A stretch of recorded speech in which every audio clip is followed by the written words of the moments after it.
She called her own daughter selfish for taking a vacation. Let that sink in for a moment. At 26 years old, this woman has built something remarkable.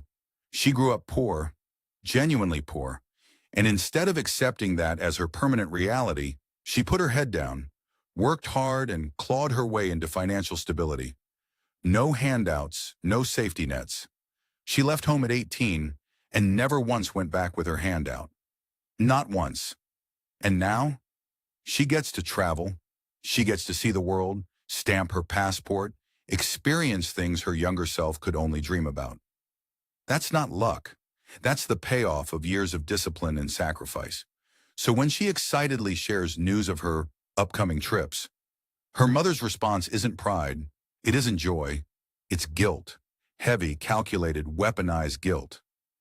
It's selfish of you to take those trips when I'm struggling. Let me paint you a picture of the mother in this story. 47 years old, no job, living with her own father. And not because life dealt her some cruel, unavoidable hand, but because, according to her daughter, she is more than capable of working. There are always excuses, though. Always a reason why today isn't the right time, why the circumstances aren't quite right, why the universe simply hasn't cooperated. But her daughter's success? That somehow is her business. Here's what's really happening beneath the surface. This mother has spent years training her daughter to feel responsible for her unhappiness. And when that daughter was younger, it worked. Guilt is a powerful thing when you're a child who just wants your parents' approval. But something shifts when you grow up. When you start to see the pattern clearly, the manipulation dressed up as motherly concern, the emotional toll disguised as love. She's finally seeing it, and she's tired. The heartbreaking part isn't even the money.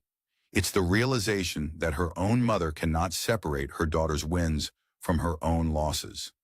That every step forward this young woman takes feels like an accusation to the woman who never took those steps herself. You don't owe anyone your joy, not even the person who raised you. And maybe the most powerful thing you can do for a parent like this is refuse to shrink yourself just to make them comfortable.